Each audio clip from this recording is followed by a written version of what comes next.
인텔이 에로레이크 리플래시를 런칭했다고 합니다. 중요한 거는 가격이 공개되었다는 건데 작업용 가성비에서는 이제 에로레이크가 다 씹어먹는 겁니다. 안녕하세요, 소울시커입니다. 자, 오늘은 기사를 하나 살펴볼 건데요. 인텔이 에로레이크 리플래시를 런칭했다고 합니다. 3월 11일 저녁 10시 기준으로 올라온 기사고요. 번역을 좀 해서 볼게요. 예전에 나왔던 루머로는 에로레이크가 3월 11일 날 공개고 그 다음에 엠바고가 23일이라고 나왔었거든요. 그 루머처럼 정확하게 3월 11일 날 이렇게 공개가 됐습니다. 이번에 출시되는 에로레이크 리플래시는 코어 울트라 5급의 250K 플러스, 그 다음에 코어 울트라 7급의 270K 플러스입니다. 바이오스 업데이트가 필요할 수도 있다고 하니까 만약에 이 리플래시를 사용하려고 하시는 분들은 업데이트를 하시는 게 좋을 것 같고요. 근데 기존 칩셋 마더보드랑 바로 호환이 된다고 하니까 플래시백을 할 필요는 없으시고 그냥 장착해서 부팅시킨 다음에 바이오스 다운 받아가지고 업데이트 하시면 될 것 같습니다. 뭐 당연하게도 에로레이크 아키텍처 기반이고요. 중요한 거는 가격이 공개되었다는 건데 250K 플러스는 $199, 그 다음에 270K 플러스는 $299에 나왔다고 합니다. 이게 가격이 굉장히 괜찮게 나왔어요. 예전에 출시됐던 245K나 265K 같은 경우는 출시가 자체가 높았고 향후 가격이 떨어지면서 그나마 좀 판매가 늘어난 추세인데 지금 250K 플러스랑 270K 플러스가 245K나 265K의 지금 현재 낮아진 가격에 얼추 맞춰서 이렇게 가격을 측정한 것 같습니다. 특징을 보자면 250K 플러스 같은 경우는 245K보다 2코어가 증가를 했고요. 마찬가지로 270K 같은 경우 265K에서 2코어가 증가를 했습니다. 자세한 건 이따가 좀 더 살펴볼 거고요. 코어가 증가한 만큼 L3 캐시 용량도 코어 증가하는 만큼 증가가 되고요. 그 다음에 부스트 클럭은 이따가 한번 살펴보고요. 이게 중요한 특징인데 컴퓨터 및 SoC 타일 간의 다이 간 I/O 주파수가 900MHz 더 빨라졌다고 합니다. 요 컴퓨터 및 SoC 타일 다이 간 I/O 주파수라는 건 D2D 클럭 얘기하는 겁니다. 그래서 예전에 245K나 265K가 D2D 클럭이 23배수인가 그 정도밖에 안 됐는데 워낙에 욕을 많이 먹고 나서 200S 부스트 모드라는 거를 메인보드에서 기본 옵션으로 제공을 해주기 시작했어요. 이 옵션을 적용하면은 D2D 클럭을 꽤 많이 향상시키는 그런 옵션입니다. 그런데 이 에로레이크 자체가 이 D2D 클럭을 생각보다 많이 올릴 수 있었어요. 이 245K나 265K 때도. 그래서 200S 부스트 모드로 이거를 지원을 하다가 이제 리플래시에서는 사실상 이 200S 부스트 모드를 기본적으로 지원을 하는 셈이 된 겁니다. 어떻게? 900MHz를 높여서. 그래서 대략적으로 이전 세대가 23배수라고 하면은 900이 증가를 하면은 32배수 정도로 동작을 하지 않을까 싶고요. 추정입니다. 그리고 250K 플러스는 245K보다 2코어가 4개나 증가가 됐고 그 다음에 스펙 표기를 한번 보면은 예전에도 공개된 루머 기준으로 제가 요렇게 공개된 스펙 루머 기준으로 성능 분석하고 추정 베이스로 추정입니다. 추정. 아직 공개가 안 됐으니까 추정해서 이런 거를 분석하고 성능을 어느 정도 나올지 예측해본 이런 영상이 있는데 이 영상도 같이 보시면 재밌을 겁니다. 근데 어쨌든 이 영상에서도 이런 스펙 루머를 한번 보여드렸지만 지금 보시면 아시겠지만 거의 그대로 나왔어요. 그래서 250K 플러스는 2코어가 245K보다 4개 많고 그 다음에 270K 플러스는 265보다 2코어가 4개 많아서 각각 4개의 2코어가 증가가 됐고 증가한 만큼 멀티 성능이 증가를 했겠죠. 그 다음에 285K를 보면 특징적으로 270K랑 P코어 2코어 숫자가 똑같아졌습니다. 그렇기 때문에 285K랑 270K 플러스가 거의 성능 차이가 많이 나지 않을 걸로 추정입니다. 그리고 부스트 클럭을 보면은 뭐 이런 식으로 작성이 되어 있는데 이 부스트 클럭 관련해서는 요 영상을 한번 꼭 보시는 게 좋습니다. 여기에서 좀 디테일하게 이렇지 않을까라는 추정 베이스로 아무튼 부스트 클럭을 약간 설명해 놨는데 이 에로레이크 표기 클럭 자체가 이미 리플래시 이전인 245K, 265K, 285K가 이 부스트 클럭 표기가 잘못됐다라고 제가 해당 영상에서 얘기하고 있어요. 그래서 이번에 리플래시가 과연 부스트 클럭이 저 루머 그대로 나올까, 아니면 이번에도 마찬가지로 실제로 표기된 스펙에 준하지 않게 나올까, 그거는 한번 나와봐야 알 거다. 어쨌든 그 해당 내용은 이 영상을 한번 같이 봐주시면 좋을 것 같습니다. 그 다음에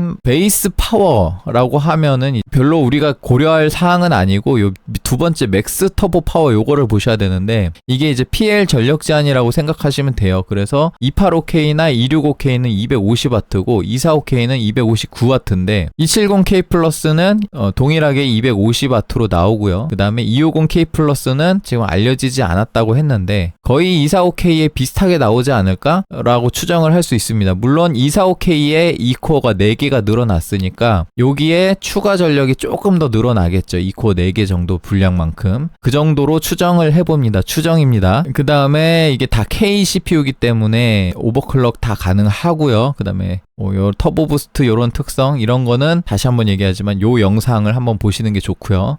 나머지 볼만한 것들은 다 똑같죠. PCI 젠5, 젠4 레일 개수가 어차피 에로 레이크이기 때문에 동일하게 들어갑니다. 그리고 L3 캐시 사이즈를 보면은 2코어 4개 증가하는 만큼의 L3 사이즈가 한 6메가 정도씩 증가를 하는 것 같습니다. 그래서 지금 245K에서 250K 플러스로 캐시 메모리에 6메가 증가를 하고, 그 다음에 270K 플러스는 285K랑 같은 용량의 L3 캐시를 보유하게 되고요. L2 캐시는 이전 버전하고 완전하게 동일해요. 그 다음에 이번에 또 두드러지는 특징은 이번 250K 플러스랑 270K 플러스에서는 DDR5의 7200 메모리 속도를 기본으로 지원을 한다고 합니다. 이거는 쿠딤 기준일 거예요. 에로레이크에서 7200을 기본 지원으로 한다라고 하니까 에로레이크를 안 써보신 분들은 야, 메모리 클럭을 드디어 7200을 기본으로 지원하면 굉장한 거다라고 생각할 수 있겠지만, 사실 15세대 에로레이크에 들어오면서부터 이런 메모리 컨트롤러가 굉장히 고클럭을 지원을 하게 됐습니다. 고클럭을 지원을 하지만 메모리 속도가 더 빨라진 건 아니고 D2D 클럭이나 NGU 클럭이나 이런 다이 간에 뭔가 병목이 있어서 이 더 높은 클럭이 지원이 되는 게 아닌가라는 생각이 드는데, 어쨌든 에로레이크에서 7200은요 굉장히 낮은 클럭이에요. 이걸 AMD로 비교를 하자면은 AMD에서 4800이 에로레이크에서 6400이고, 그 다음에 AMD에서 5600이 에로레이크에서 7200 수준, 그런 느낌으로 접근하시면 됩니다. 그래서 예를 들어 AMD에서 국밥으로 넣는 6000 클럭 정도라고 하면은 에로레이크에서는 대략적으로 8000 클럭이나 그 이상의 클럭이라고 생각하시면 돼요. 그래서 사실상 에로레이크는 굉장히 고클럭에서 동작하기 때문에 이 7200이라는 메모리 속도는 메모리에서만 기본 지원이 되면은 웬만하면 될 겁니다. 근데 중요한 거는 이 7200을 지원 안 하는 메모리들이 있어요. 그렇지만 이제 비교적 최신 모델의 마이크론 칩셋이나 아니면 하이닉스 칩셋은 웬만하면 이 7200이 다 지원이 되니까 꼭 쿠딤 메모리가 아니더라도 여러분들이 사용하시는 하이닉스 A다이나 아니면 마이크론 최신 다이를 꽂아놓고 클럭을 7200으로 바꾸시면 될 거예요. 그러니까 굳이 쿠딤 메모리가 없어도 될 겁니다. 실제로 이 CPU가 출시가 되면서 메인보드도 새로 출시되는 것들도 있을 건데, 이 7200 스펙의 메모리가 나올지는 굉장히 좀 회의적이에요. 왜냐하면 요새 메모리 가격이 너무 비싸고 공급이 딸리는 와중에서 이 7200이라는 신제품이 나올까? 안 그래도 15세대 에로레이크에 맞춰서 나온 쿠딤 메모리가 대폭 망했는데, 과연 메모리 제조사들이 그 비싼 메모리 칩을 떼와가지고 잘 팔릴지 아닐지 잘 모르는 이 7200짜리 쿠딤 메모리를 만들까라고 생각했을 때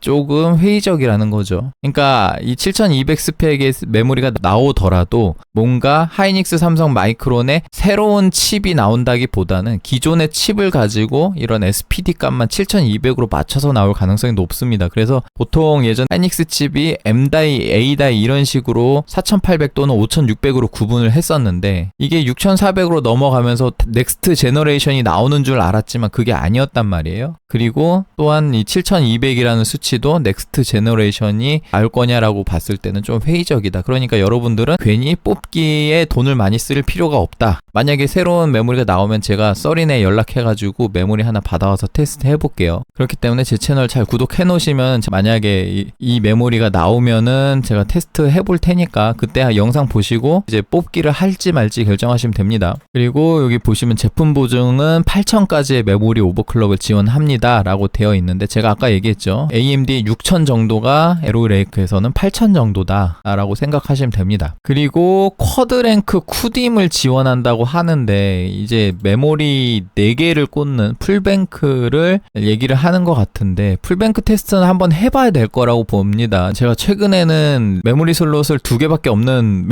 메인보드를 많이 써가지고 이걸 테스트해보진 못했는데, 아마 비교적 이 에로레이크 자체가 도달하는 클럭이 꽤나 높거든요. 그렇기 때문에 이렇게 낮은 클럭대에서 메모리 4개까지 꽂으면은 그나마 커버가 되는 게 아닌가라는 추정을 하는데, 이거는 좀 추가 테스트가 필요할 것 같아요. 메인보드 중에 클럭이 잘 안 들어가는 메인보드가 있는데, 그런 메인보드에서는 이런 풀뱅크를 지원하는 QVL이 거의 없을 수도 있습니다. 그래서 그거는 차후에 메인보드의 QVL에 따라서 차등이 있을 거라고 판단이 되고요. 그리고 소비자용 메모리 제조업체가 공급이 부족한 고가의 고밀도 D램 칩을 사용하지 않고도 메모리 속도와 밀도를 크게 높일 수 있도록 지원합니다 라고 써진 거는 이제 쿠딤 메모리 특성인데, 제가 예전에 에로레이크에서 테스트했을 때는 쿠딤 메모리랑 유딤 메모리랑 그렇게 큰 차이를 못 느꼈거든요. 지금도 생각은 동일합니다. 그런데 제가 이제 에로레이크에서 좀 테스트하다가 발견한 증상 중에, 같은 하이닉스 A다이인데요, 클럭이 잘 들어가는 애가 있고 잘 안 들어가는 애가 있어요. 근데 클럭이 그 잘 안 들어가는 애가 뭔가 정해진 특성 패턴이 있어가지고, 이게 하이닉스 2세대인 A다이가 2세대 이후에 한 번 더 개선해서 2.5세대 뭐 이런 게 나오지 않았나라는 느낌이 들 정도로 차이가 좀 많이 두드러지게 벌어집니다. 근데 제가 잘 들어간다고 얘기했던 그 A다이 칩으로 고클럭을 시도해 봤을 때 거의 쿠딤 메모리랑 비슷한 수준의 클럭이 들어가요. 근데 잘 안 들어가는 수준의 A다이 메모리 칩을 CKD를 박아가지고 클럭을 좀 더 높여서 칩 수율은 구린데 좀 더 뽕을 뽑겠다라고 하는 소리가 아닐까 싶습니다. 그래서 개인적으로는 쿠딤 메모리를 쓴다고 여러분들이 오버클럭이 더 잘 되냐라고 봤을 때는 좀 회의적이에요. 유딤 메모리 중에 고수율이 오버클럭이 잘 되는 거지, 쿠딤 메모리 갖다 꽂아난다고 안 되는 게 뚫리거나 그러진 않습니다. 그래서 쿠딤이라는 기술 자체는 여기 적혀 있다시피 고수율 칩을 사용하지 않고도 높은 클럭의 XMP 메모리를 만들기 위해서 나온 기술이 아닌가라고 추정하고 있어요. 그래서 비싼 쿠딤 메모리를 사줄 필요는 없는데, 뭐 요즘은 쿠딤이 오히려 더 싼 경우도 있어서 결론적으로 싼 거 쓰면 된다라고 생각합니다. 그리고 이번에 바이너리 옵티마이제이션 툴을 발표를 했다고 하는데, 요거는 한번 써봐야 알겠죠. 그래서 아마 엠바고가 해제가 되면은 제가 한번 요것도 한번 써보는 영상 여러분들한테 한번 소개해 드릴 거고요.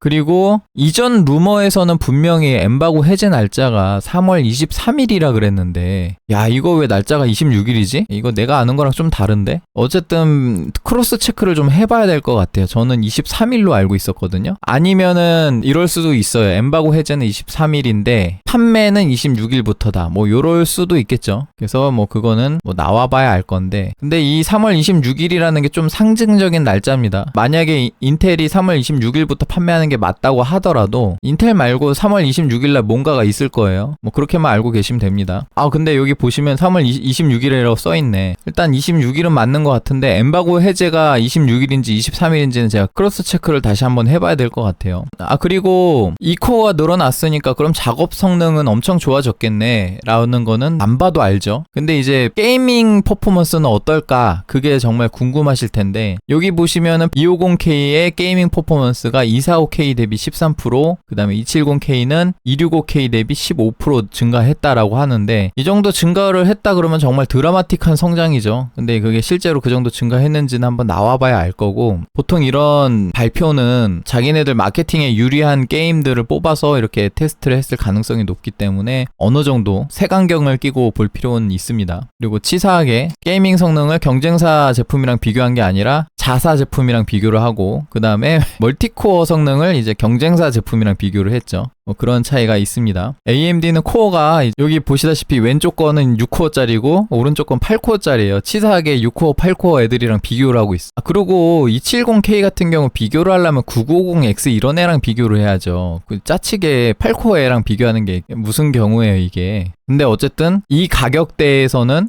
요만한 멀티를 겸한 CPU가 없을 겁니다. 게이밍 성능도 전작 대비 어느 정도 향상이 됐다고 하면은 못 봐줄 정도는 아닐 거고요. 어차피 게이밍 성능은 AMD가 X3D라는 굉장히 강력한 초강수를 두고 있기 때문에 메모리 오버클럭이나 CPU 오버클럭 다 땡겨놓고 X3D를 잡을 수 있을까 없을까는 해봐야 알겠지만 어쨌든 작업을 겸해서 하시는 분들은 이 가격대에서는 굉장히 메리트가 분명히 있을 겁니다. 가격이 너무 잘 나왔어요. 물론 변수는 환율인데 금일 기준으로 송금 보낼 때로 바꾸고 $199 계산을 하면 250K가 약 30만원이 안 되고요. 보통 이 금액에서 1.1배를 곱합니다. 그러면 대충 250K의 예상 가격은 33만원 정도. 출시 초기에 약간 더 비쌀 수 있는데 어쨌든 출시 초기에 살짝 비쌌다가 가라앉을 가능성이 있으니까 이 30만원 초반대 가격은 굉장히 메리트가 있어요. 이게 지금 250K가요. 멀티 점수가 9600X의 2배라고 하면은 여기 보시면 9600이 16000점 정도거든요. 이거 2배면은 33400점이에요. 최소. 시네벤치에 33000대가 나오는 CPU는 여기입니다. 여기 13700K랑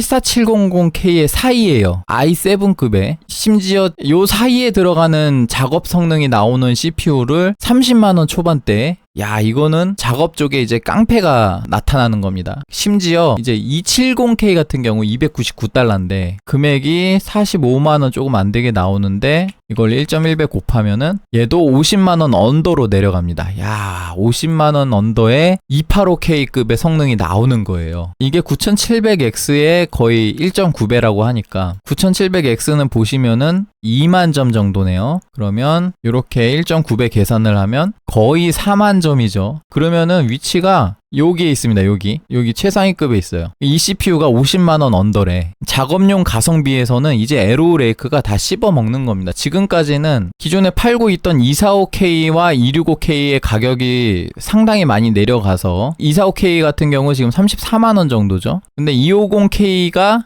근데 솔직히 얘기하면 245K보다 250K가 싸게 나올 수는 없는데 얘가 떨어지던 걔가 올라가든 하겠죠. 근데 어쨌든 지금 이게 가격대가 예전 가격을 보면 상당히 높았어요. 거의 50만원 가까이. 근데 이게 지금 30만원대까지 떨어졌다가 약간 반등한 거고 그 다음에 265K 같은 경우는 예전에는 60만원대 하던 게 지금 43만원 터치하고 나서 조금 올라서 지금 49만원 벌크로 사게 되면 45만원 정도 하는데 이제 270K가 요 정도 가격에 나온다는 거는 i5가 i7이 되고 i7이 i9급의 성능이 나온다는 거예요. 같은 가격에. 그리고 그런 측면에서 봤을 때 솔직히 지금 15세대 에로레이크 쓰고 계시는 분들이 상대적 박탈감이 조금 있을 것 같아요. 같은 금액을 투자했는데 좀 빨리 샀다는 이유로 성능이 한 단계 낮게 돌아가는 거나 마찬가지니까. 근데 어쨌든 245K나 265K가 가격을 확 낮춰주면서 얘가 가성비가 됐기 때문에 요즘에 좀 작업용으로 팔리는 건데 그거보다 더 가성비 좋은 애들이 나와서 이제 작업은 씹어 먹을 거다. 그렇다고 이 에로레이크가 게임이 안 돌아가는 게 아니에요. 그냥 경쟁사 제품 대비 게임 성능이 떨어지는 건데 결국 얘네가 이제 선택과 집중을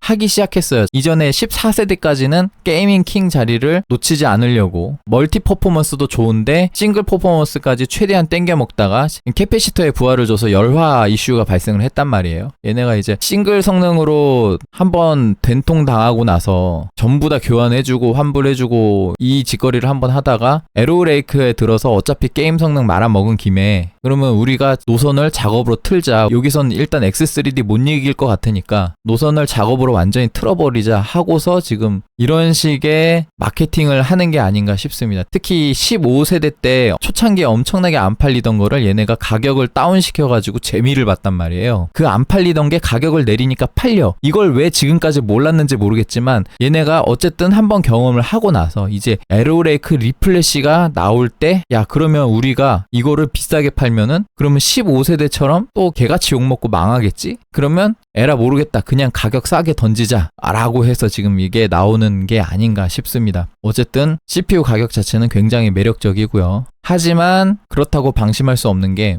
이 에로레이크를 지원하는 인텔 LGA1851 소켓 메인보드들이 일단 좀 싸지 않아요. 뭐 H810 보드 이런 걸로 가면 물론 이런 싼 보드가 있지만 H보드는 메모리 오버클럭도 지원을 안 하고요. KCPU는 오버클럭 지원하는 CPU인데 H보드나 아니면 B보드랑 조합을 하면 CPU 오버클럭이 안 됩니다. 결국에 KCPU를 제대로 활용하려면 Z890을 쓰셔야 되고 Z890 메인보드 제일 싼 게 보니까 지금 30만원이네요. 아 그리고 이게 30만원짜리가 에즈락 보드인데 에즈락의 인텔 보드는 그 CPU 죽는 이슈 없습니다. 안심하고 쓰셔도 돼요. 그나마 얘네가 인텔 팔아가지고 먹고 살고 있거든 지금. 그래서 KCPU 같은 경우는 오버클럭을 할 수 있는 CPU다 보니까 이렇게 Z 메인보드랑 조합을 해야 최대한 뽑아먹기 좋고 그거에 관련돼서는 역시 제 채널을 구독하고 계시면은 예전에 에로레이크 15세대 초창기 때 오버클럭 하는 세팅을 소개해드린 것처럼 이번에도 마찬가지로 제가 엠바고가 해제가 되면 250K, 270K의 이러저러한 세팅을 한번 여러분들한테 소개해드리지 않을까 싶습니다. 그래서 그걸 보고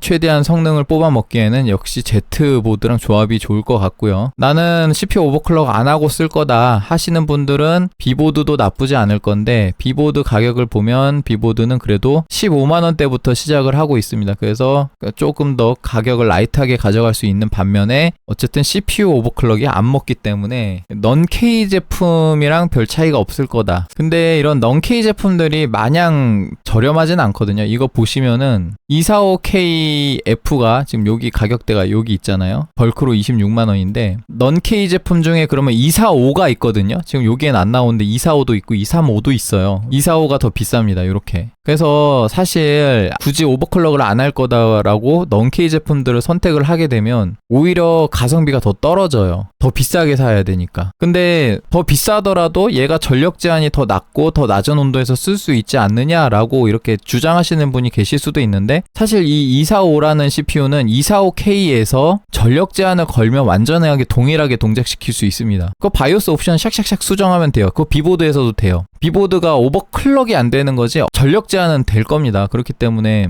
굳이 넌-K를 더 비싼 돈 주고 살 필요 없이 K CPU를 사시고 제 채널을 구독하시면은 제 채널에서 전력 제한하는 거 얘기 드리는 거 잘 숙지하셔서 따라 하시면은 전력 제한 정도는 굉장히 쉬워요. 그래서 결국에는 넌-K를 기다리실 필요는 없다. 어차피 K CPU가 먼저 출시가 될 거고 넌-K가 나중에 나올 건데 어차피 Z보드 안 쓰시더라도 K CPU 사셔서 전력 제한 걸면은 넌-K급의 전력과 온도가 나올 거니까. 근데 전력이 낮아지면 그만큼 성능도 떨어집니다. 그건 감안하고 쓰시는 거고 어쨌든 그런 식으로 B보드랑 조합을 하는 것도 생각해 볼 수 있을 거고요. 그 다음에 메모리 오버클럭조차 안 한다 그러면은 아까 보셨다시피 10만원짜리 H보드 그걸로 조합하는 방법도 있을 겁니다. 그치만 이렇게 너무 저가형 메인보드를 고르실 때 좀 주의하셔야 될 게 이제 전원부가 너무 낮은 거 있잖아요. 이런 거 3+1+2 페이지 이런 메인보드는요 250K나 270K급을 커버하기에는 조금 전원부가 아쉬워요. 그래도 최소한 6페이지 이상은 써야 되지 않을까. 이런 메인보드들은 제가 볼 때 넌-K 제품하고 조합하라고 나와 있는 애들이고 225나 215 뭐 205 이런 애들이랑 조합하는 애들이고 250K 이상을 가려면은 최소 조건이 6페이지 이상 6페이지도 문턱 같은 느낌이라 넉넉하진 않고요. H보드들은 다 전원부가 별로네. B860을 보면 얘는 제일 싼 게 7페이지부터죠. 6에서 10페이지 정도 쓰면 좋을 것 같은데 근데 뭐 H보드 아예 안 되는 건 아니고 아까 얘기했던 것처럼 전력 제한해서 쓸 거면은 뭐 H보드도 괜찮긴 할 겁니다. H보드에 KCPU 장착해서 부팅이 될 건데 거기에 시네벤치 같은 거 돌리지 마시고 바로 바이오스에 들어가서 바이오스에서 전력 제한을 걸고 나서 그리고 나서 쓰시면은